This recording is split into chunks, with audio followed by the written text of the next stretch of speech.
Il friulano Luca Visentini, segretario generale della ITUC, è stato fermato dalla polizia di Bruxelles in un'inchiesta per corruzione. Con i soldi il Qatar cercava di pilotare le decisioni del Parlamento europeo. I rincari energetici colpiscono anche chiese e messe, i parroci corrono ai ripari, funzioni senza riscaldamento e fedeli in sacrestia. Il vescovo Pellegrini, personale della curia, al lavoro solo al mattino. Gli anestesisti dell'ospedale di Udine revocano il blocco degli straordinari proclamato il 5 dicembre. In pochi giorni più che dimezzate le operazioni chirurgiche che ora potranno tornare a regime. Immediata risposta del Friuli alla richiesta di aiuto attraverso Telefriuli di una mamma per portare la figlia malata in ospedale. Ricevute migliaia di risposte, grazie, dice la mamma. L'ex capitano bianconero dice la sua sul momento di forma dell'Udinese: avere un solo calciatore mondiale è un vantaggio, dice Bertotto. Sottil può recuperare gli infortunati e prepararsi al meglio.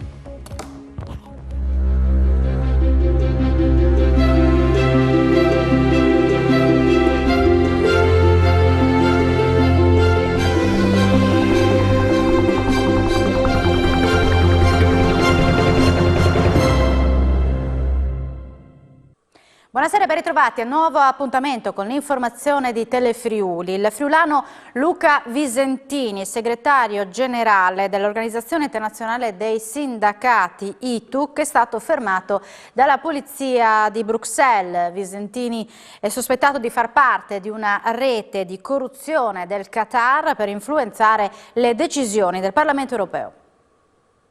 Un fulmine a ciel sereno che segue di pochi giorni l'elezione a segretario generale della International Trade Union Confederation. Luca Visentini, friulano, 54 anni, è stato fermato dalla polizia di Bruxelles per sospetta corruzione. Visentini, insieme all'ex europarlamentare Antonio Panzeri e altri 2 uomini, sarebbe coinvolto in una serie di operazioni dell'Emirato del Qatar per influenzare le decisioni in materia economica e politica del Parlamento europeo.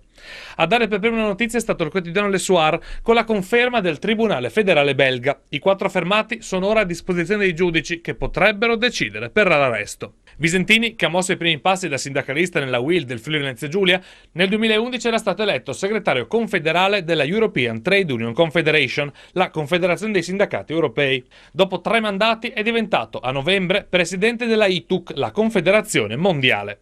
La polizia ha effettuato 14 perquisizioni in diverse abitazioni e strutture, trovando e sequestrando 500.000 euro a casa dell'ex parlamentare Panzeri. Scaldare una chiesa per soli 10 fedeli è troppo costoso, così a Pordenone Don Roberto Laurita, che ha deciso di utilizzare la sacrestia per celebrare le messe.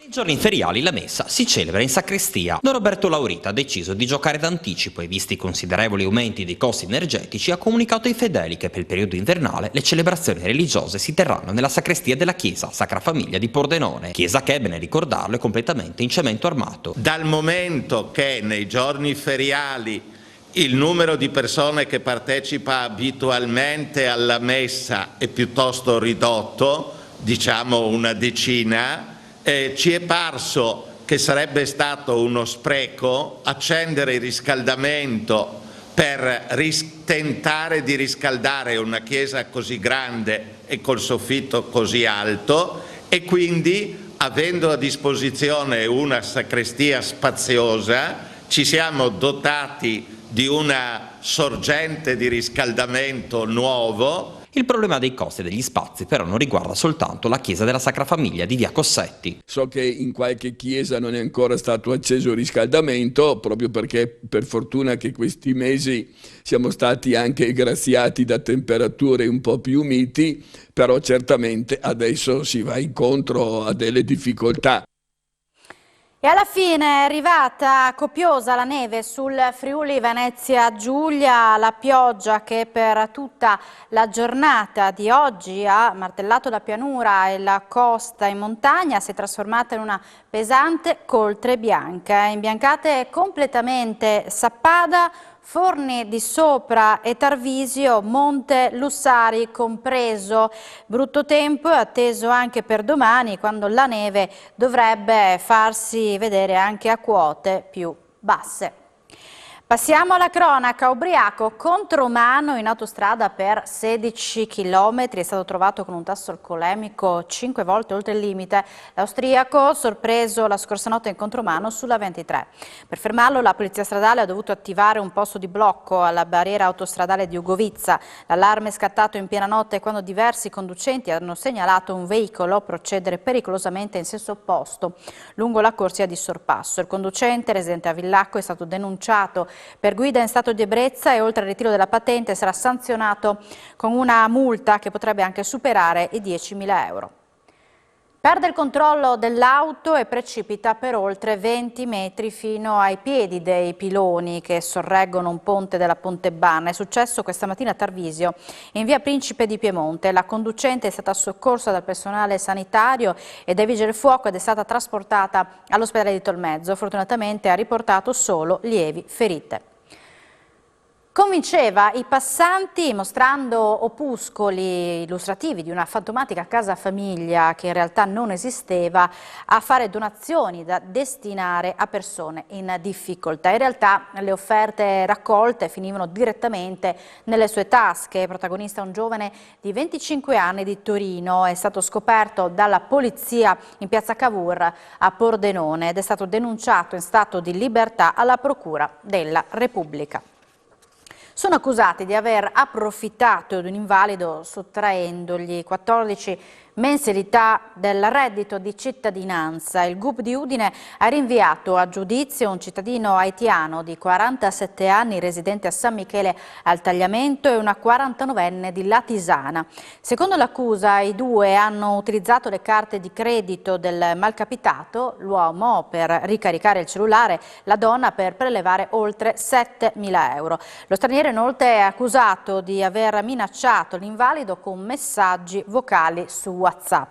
Rinvio a giudizio anche per un udinese di 34 anni. L'uomo è accusato di aver percepito senza diritto 1.000 euro con il reddito di cittadinanza, omettendo di comunicare all'INPS di essere finito prima in carcere, poi agli arresti domiciliari. In preda ai fumi dell'alcol aveva lanciato in mare a Rimini alcuni ciclomotori che gli ostacolavano il passaggio, un gesto d'ira che lo portò a scontare un periodo di detenzione ai domiciliari, dai quali però fuggì con la scusa di alcuni controlli sanitari. Nei giorni scorsi l'uomo, un rumeno di 43 anni, ricercato per danneggiamento, resistenza a pubblico ufficiale ed evasione, è stato trovato a bordo di un'auto diretta in Romania. A identificarlo sono stati i carabinieri di Basovizza. Lo straniero deve scontare 2 anni e 9 mesi di reclusione. Nell'azienda sanitaria universitaria del Friuli Centrale si chiude la protesta degli anestesisti e il blocco degli straordinari che dal 5 dicembre a oggi ha causato una riduzione dell'attività operatoria del 40-50%. Gli anestesisti dell'ospedale Santa Maria della Misericordia di Udine ritirano la protesta. Niente più blocco degli straordinari che in quest'ultima settimana ha causato la riduzione dell'attività chirurgica in ogni specializzazione del 40-50%. La decisione di ritirare il blocco degli straordinari arriva dopo una serie di contrattazioni avviate in questi giorni con la direzione dell'azienda sanitaria, con la quale sono state condivise proposte che al momento sono in fase embrionale e che prevedono realtà concrete di miglioramento del lavoro.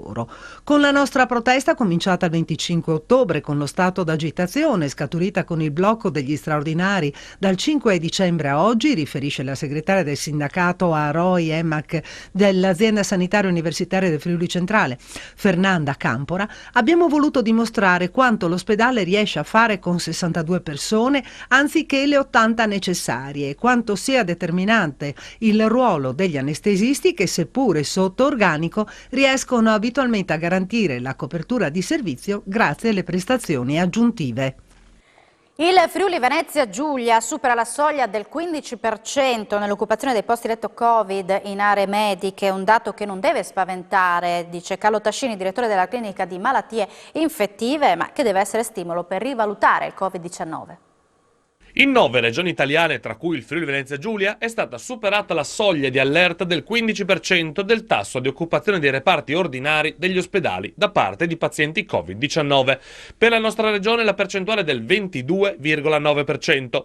Un dato che però, secondo il direttore della clinica di malattie infettive dell'ospedale di Udine, Carlo Tascini, non ci deve far preoccupare, anzi deve essere stimolo per valutare e modificare le soglie di rischio. Non ci dobbiamo preoccupare per questo motivo, perché noi stiamo ricoverando pazienti che hanno sintomi anche per il Covid, che però non sono le polmoniti. Quindi abbiamo necessità di ricoverare pazienti fragili, anziani, immunodepressi, eccetera, che sono risultati positivi al tampone, ma non è il motivo del loro ricovero. Quindi queste sono regole, diciamo, di cautela che si basano su una patologia che non è più presente, perché erano basate sulla polmonite Covid, che noi oggi, grazie alla vaccinazione, alle pregresse infezioni, vediamo rarissimamente, se non nei pazienti molto fragili. Siamo in attesa di un cambiamento delle regole che si spera declassino ormai il Covid a patologia virale invernale. Nasce nella Bassa Friulana il primo infopoint diabetologico di comunità che coinvolgerà 14 comuni. Il servizio, coordinato dalla locale associazione Famiglia Diabetici, è dedicato alla prevenzione delle patologie correlate al diabete. Il Friuli Venezia Giulia, che tra le regioni italiane con la maggiore incidenza di diabete dovuta all'invecchiamento della popolazione, punta sulla prevenzione grazie alla forte presenza di volontariato e di personale sanitario preparato e alla sensibilità degli enti pubblici. Nella Bassa Friulana l'Associazione Famiglie Diabetici ha lanciato una nuova iniziativa, l'Infopoint diabetologico di comunità. Sono 14 i comuni che metteranno a disposizione dei volontari degli spazi che serviranno alla prevenzione delle patologie legate proprio al diabete. Noi abbiamo fatto un accordo con le comunità comunali, con i comuni di partenariato, ci mettono a disposizione una stanza dove un giorno alla settimana saremo presenti con i nostri soci esperti, ma soprattutto anche con infermieri e dottori che magari sono in pensione, per poter dare tutte le informazioni utili e importantissime su questa patologia molto complicata. È molto importante parlare, trattare, interessarsi di diabete perché rappresenta una malattia cronica che è pesata soprattutto dalle complicanze, e intervenire, prevenire è la terapia più importante. Un territorio che attraverso l'associazionismo risponde ad esigenze di salute sempre importanti. Parte dalla Bassa Friulana con un'adesione di circa 14 amministrazioni comunali, è un progetto che noi nei prossimi mesi vorremmo lanciare anche a livello regionale. Alla Casa per Anziani di Cividale è stato inaugurato il nuovo nucleo Alzheimer con personale appositamente formato e 16 posti letto dedicati. Interventi mirati per persone affette da morbo di Alzheimer e varie forme di demenza grave, con 16 posti letto dedicati. È il primo nucleo Alzheimer creato con il metodo progettuale Medite, quello nato a Cividale del Friuli, all'interno dell'ASP Casa per Anziani della città ducale. Al taglio del nastro erano presenti il direttore generale dell'azienda sanitaria universitaria Friuli Centrale, Denis Caporale, il sindaco di Cividale Daniele Bernardi e il vicepresidente regionale Riccardo Riccardi. Questo è un esempio, ha detto Riccardi, un modello da replicare di come si possa e debba necessariamente affrontare la cronicità nella società odierna, in un mondo in cui si vive di più e dove l'integrazione sociosanitaria diventa fondamentale e unica via percorribile. La risposta ai bisogni di salute di comunità, conclude Riccardi, deve passare attraverso l'ospedale solo per l'acuzie e quindi serve un'efficiente rete di gestione delle cronicità sul territorio. Oggi il PD ha presentato a Trieste le sue proposte per la legge regionale di stabilità 2023.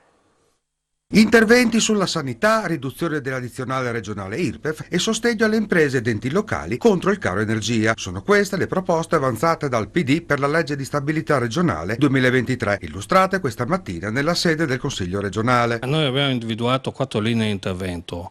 La prima, quella più sostanziosa dal punto di vista finanziario, è un intervento di riduzione dell'addizionale regionale l'IRPEF, azzerandola sotto i 15.000 euro di reddito e riducendola in maniera significativa tra i 15 e i 28.000. Poi interveniamo sulla sanità, ma su questo stiamo lavorando con le opposizioni per presentare una proposta unitaria. Poi sulle imprese piccole e micro, prevedendo una linea di finanziamento sugli impianti fotovoltaici, e poi un intervento poderoso di 40 milioni di euro a favore degli enti locali contro il caro energia. In generale il PD definisce poco lungimirante la legge di stabilità proposta dalla maggioranza. La Regione in questo bilancio 2023 ha delle risorse che mai ha avuto prima. Superiamo i 5 miliardi e 100. Riteniamo che ci debbano essere più misure di prospettiva e non tanti finanziamenti a pioggia. Ed ora andiamo a Selvis di Remanzacco, dove un grande impianto fotovoltaico prenderà il posto dello stabilimento dove si producevano mattoni. In un periodo nel quale le energie rinnovabili risultano fondamentali per far fronte all'aumento esponenziale dei costi energetici, a Selvis di Remanzacco, l'area dismessa dell'ex Fornasilla, sta per concretizzarsi il progetto di riconversione industriale. L'azienda, con sede in Baviera e con la sua filiale di Bolzano in Value, infatti ha proposto di mettere mano ad un'area che si sviluppa su 22 ettari, per buona parte occupati dal capannone da dove un tempo uscivano mattoni, e ora è rimasta un'area dove la quantità di eternite è importante e i costi di smaltimento sono altrettanto importanti. Il sindaco di Remanzacco, Vritz, e tutta la sua amministrazione, in primis il capogruppo Dario Angeli, avevano come chiodo fisso coniugare la valorizzazione di un'area degradata con la produzione di energie rinnovabili. L'impianto fotovoltaico avrà una potenzialità di 32 megawatt e punta ad una produzione di 40 gigawatt ora. L'investimento è di quelli importanti, 26 milioni di euro. Il Comune, oltre a vedere valorizzata l'area, avrà anche la possibilità di un indennizzo annuale di 60.000 euro garantiti per 20 anni, che dovranno essere investiti per scopi ambientali. Inoltre la stessa prima cittadina evidenzia che il gigantesco impianto fotovoltaico sarà mascherato con la piantumazione di alberi di grosse dimensioni su tutto il suo perimetro. Graziano Tilati è stato confermato alla guida del Confartigianato del Friuli Venezia Giulia, che rappresenta 10.000 imprese artigiane.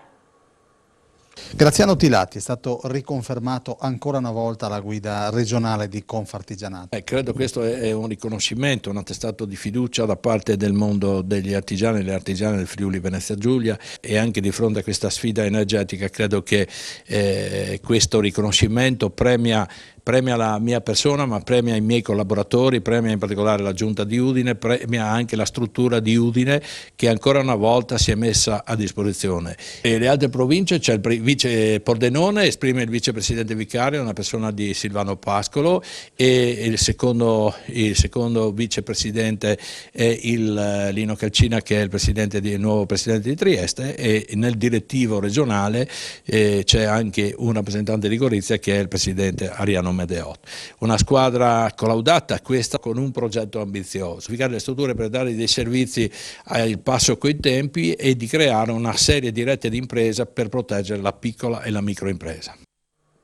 Aumenta in regione il numero di lavoratori iscritti alla sanità integrativa, a renderlo noto un report di Confcooperative.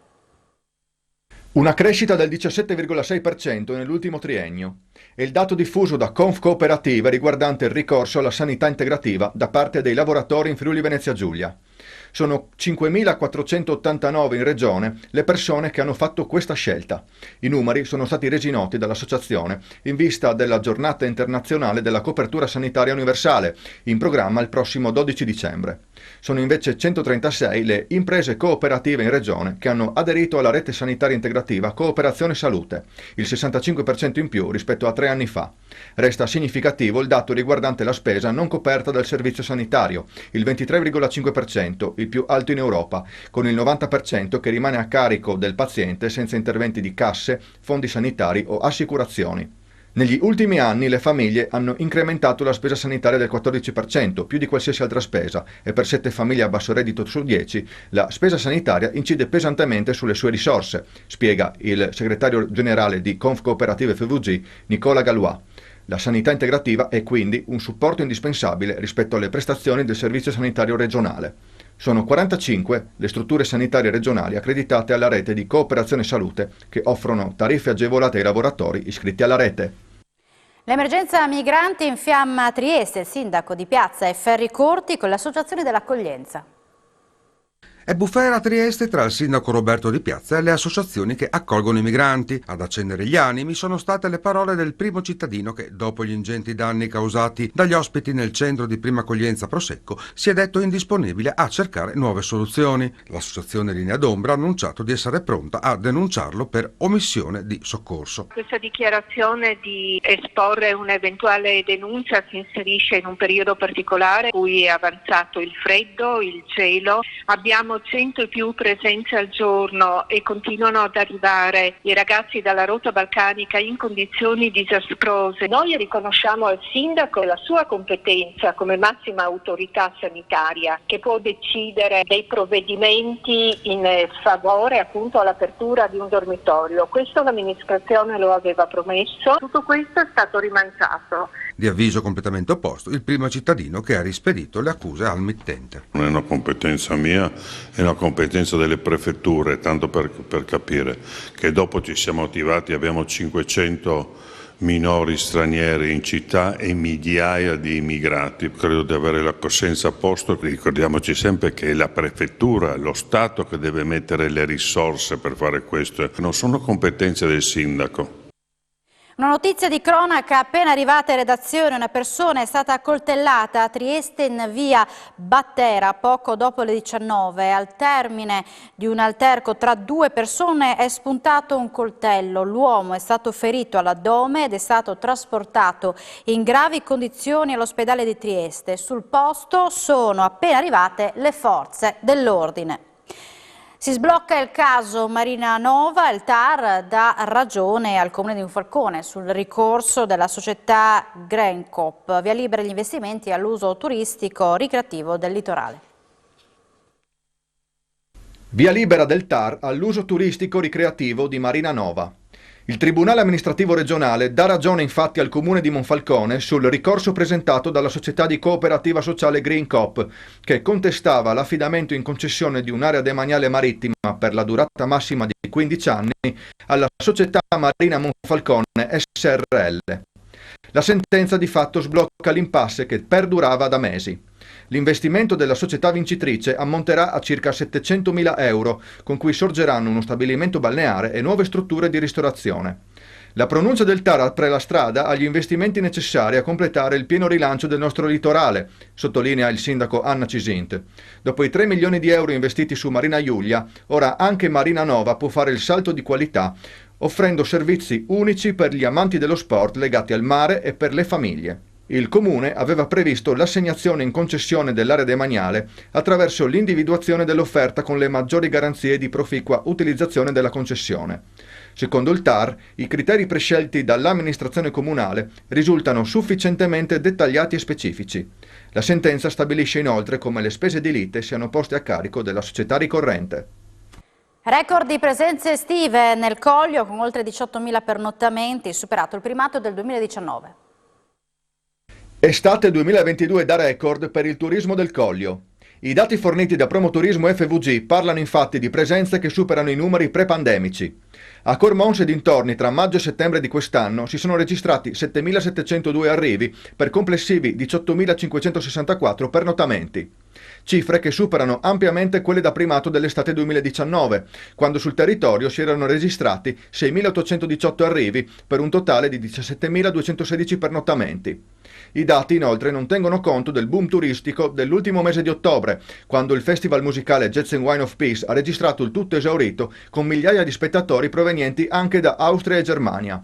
Cormons si candida così con sempre più forza come principale alternativa ricettiva sul territorio provinciale in ottica Nova Gorizia, capitale della cultura europea 2025. Il territorio è un territorio sano, un territorio che si muove, un territorio che investe, imprende e cresce, e questo naturalmente è motivo per noi di vanto e di orgoglio, considerato appunto che i dati registrati, seppur ancora parziali da maggio a settembre di Promoturismo, insomma ci confortano molto in questo senso. Il tutto naturalmente in un'ottica di crescita anche in vista di Gorizia 2025, dove il nostro territorio si pone come uno tra i protagonisti, naturalmente in piena collaborazione con la città della cultura che, ricordiamo, è Gorizia, Nova Gorizia, e quindi di conseguenza insomma noi siamo assolutamente contenti di proseguire su questa strada. In un momento difficile per tutti, i friulani hanno voluto donare una parte del loro cuore. Questo è il messaggio di Mamma Inas per ringraziare chi dopo l'appello lanciato ieri a Telefriuli ha voluto aiutare lei e la sua piccola malata di tumore. Il suo appello commosso ai microfoni di Telefriuli ha messo in moto la macchina della solidarietà dei friulani. Mamma Inas ha chiesto aiuto lanciando una raccolta fondi per acquistare un'auto. Un incidente ha distrutto la vettura utilizzata da lei e dal marito per portare la piccola al Burlo Garofalo di Trieste. È la storia di una famiglia di Cussignaco composta da 5 figli, con la più piccola, di circa 1 anno, affetta da un tumore. La bambina è stata sottoposta a una cura chemioterapica e martedì sarà operata per asportare una parte della massa tumorale. Ieri sera, dopo la messa in onda del servizio nel telegiornale, hanno iniziato a squillare i telefoni della redazione e sui social sono partite le offerte. La piccola lunedì potrà contare sul mezzo della Croce Rossa di Cividale del Friuli per andare a Trieste e intanto in un giorno sono stati raccolti 600 euro, una dimostrazione d'affetto che ha commosso l'intera famiglia. Un ringraziamento speciale alla Croce Rossa di Cividale che lunedì mi porterà a Trieste per la bambina. Per fare l'intervento. Grazie veramente di cuore a tutti perché in meno di una giornata, insomma nel giro di qualche ora abbiamo già raccolto 600 euro. Grazie di cuore a tutti quanti, a chi ha messo insomma quello che ha potuto. Ovviamente so le difficoltà di varie famiglie che insomma in questo periodo poi sta anche arrivando Natale, che hanno sicuramente delle spese, ma hanno voluto donare comunque una piccola parte del loro cuore a noi, quindi grazie mille a tutti quanti. Un aggiornamento di cronaca arrivata poco fa, un uomo di 32 anni è morto colto da un grave malore nel pomeriggio di oggi mentre stava lavorando in un'azienda di Brugnera nella zona di San Giovanni di Livenza. La Caritas di Udine ha organizzato per domani e domenica una raccolta straordinaria di abiti e calzature da donare ai profughi in arrivo dalla rotta balcanica. La rotta balcanica dei profughi, nonostante il precipitare delle temperature, continua ad essere utilizzata da uomini e ragazzi per arrivare in Europa. Sono loro che cercano indumenti e scarpe invernali. Alcuni di loro vengono accolti alla Cavarzerani, altri vivono per strada in situazioni di fortuna. Ed è per questo che l'Emporio Pan e Gaban di via Marangoni a Udine, al Civico 99, domani pomeriggio e domenica per tutta la mattinata, riceverà calzature e abbigliamento in buono stato, proprio per andare incontro alle esigenze di queste persone. Cose pulite, che siano da subito indossabili, e questo vuol dire non solo i vestiti ma anche le scarpe e tutto quello che sono gli indumenti necessari per questo inverno, quindi anche coperte eventualmente, perché anche di questo c'è bisogno. Senta Don Gloazzo, ma la rotta balcanica si è raffreddata o non si è mai fermato il flusso da là? No, non si ferma, perché ci sono diverse strade per arrivare in Europa. Una di queste è quella che va sempre sulla Telè, è quella dell'isola, no? Ma poi qui da noi sull'entrata di Trieste, di Gorizia, anche di Udine addirittura, basti pensare a Drenchia, c'è ancora questo flusso di giovani che tentano di entrare, di fare l'ultimo passo, no? Per entrare in Europa. Immaginarsi dopo mesi di rischi, di sofferenze, no? di preoccupazioni, di insicurezze, fanno anche l'ultimo passo. La Pimpa insegnerà ai bambini la lingua dei segni con l'aiuto del fumettista Tullio Altan. La Pimpa diventa la madrina dell'inclusione in Friuli Venezia Giulia e in tutta Italia. Oggi nel Palazzo della Regione è stato presentato Pimpa Magica, progetto della Fondazione Radio Magica, sostenuto dal Centro per il Libro e la Lettura e dalla Regione stessa. Francesco Tullio Altan, papà della cagnolina Pallini Rossi, ha messo a disposizione un ampio patrimonio di fumetti della Pimpa che sono stati arricchiti per essere goduti anche dai piccoli con problemi. In particolare i cartoni sono stati arricchiti con la lingua italiana dei segni e con i simboli della comunicazione aumentata alternativa, in modo che tutti i bambini con o senza disabilità imparino a riconoscere e a rispettare questi linguaggi. Si tratta di venire incontro a dei bambini che hanno qualche problema di lettura o altri, e la Pimpa è una figura molto aperta al mondo, è amica di tutto e di tutti. Sono dei film, dei cartoni animati fatti apposta per questo scopo, di cui io so fino a un certo punto, Elena Rocca ne sa più di me. Abbiamo già fatto dei test e le cose, sembra che funzioni. Facciamo grazie al papà della Pimpa, maestro Altan, che ha regalato la parte essenziale che è la Pimpa. che si dimostra ancora oggi un grande veicolo di comunicazione sociale. Siamo in chiusura, ma subito dopo la pubblicità appuntamento con Sport FVG. Grazie per l'attenzione e buona serata con Telefriuli.